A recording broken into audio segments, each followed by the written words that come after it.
တသားမီတို့ရဲ့နာဂတ်ကိုဘလို့ပုံဖော်ချင်ပါလဲ။ Racket နဲ့အတူပညာရေးနဲ့ပြောရှင်မှုတွေကိုတစ်ပြိုင်နက်ရရလိုက်ကြရအောင်နော်။ Racket ကကလေးတွေအတွက်အထူးဒီဇိုင်းလုပ်ထားတဲ့ပညာရေးနဲ့ပတ်သက်တဲ့သင်ထောက်ကူတွေစာအုပ်တွေကိုကျွမ်းကျင်တဲ့ဆရာတွေနဲ့ပူးပေါင်းပြီးဖန်တီးထားတာပဲဖြစ်ပါတယ်။ကလေးတွေရဲ့အာရုံစူးစိုက်မှုစဉ်းစားတွေးခေါ်မှုတွေတိုးတက်စေဖို့အတွက်ဒီဇိုင်းထုတ်ထားတာမို့ပစ္စည်းရဲ့အားလုံးက quality ဘိုင်းမှာတော့လုံးဝစိတ်ချရတယ်နော်။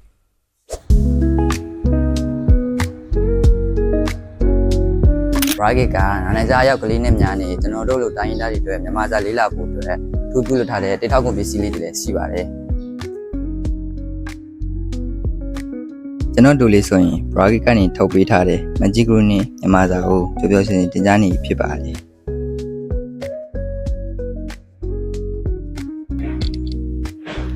ဒီပစ္စည်းတွေကိုကလေးအန်ရဲ့ကင်းအောင်အထူးပြုလုပ်ထားပါရဲ့ရှင်။ quality ကောင်းနဲ့အရေးသွေးနေနဲ့ပြုလုပ်ထားပြီးကလေးစိတ်ဝင်စားတဲ့အစားခွင့်တွေလည်းအများကြီးရှိပါရဲ့ရှင်။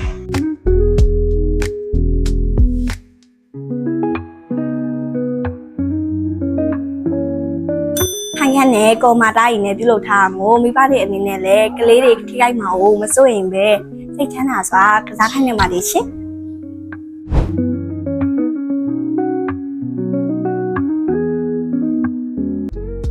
ဒီအတွက်စိတ်ကူးကောင်းနေတဲ့ပြည်နေမဲ့အယုတ်လေးတွေကိုမျိုးလို့ဆိုင်မှာလာရောက်ကြည့်ရှုဝယ်ယူနိုင်ပါပြီရှင်။ Racket မှာကလေးတွေရဲ့အသက်အရွယ်နဲ့လိုအပ်ချက်တွေလိုက်ဘလို့ပစ္စည်းတွေကိုဝယ်ယူသင့်လဲဆိုတာအခမဲ့ကျင့်ကြံပေးကြပါတယ်။ဒါအပြင်ကစားကွင်းတွေဆိုရင်လည်းရန်ကုန်နဲ့မန္တလေးမြို့မှာအခမဲ့တက်ဆင်ပေးတဲ့အပြင်3လအတွင်းဝယ်ယူပြီးတဲ့ပစ္စည်းတွေကိုလည်းအခမဲ့နှစ်ကြိမ်ပြန်လည်စစ်ဆေးပေးတာကြောင့်မို့လို့လုံးဝစီချလက်ချဝယ်ယူနိုင်ပါတယ်ရှင်။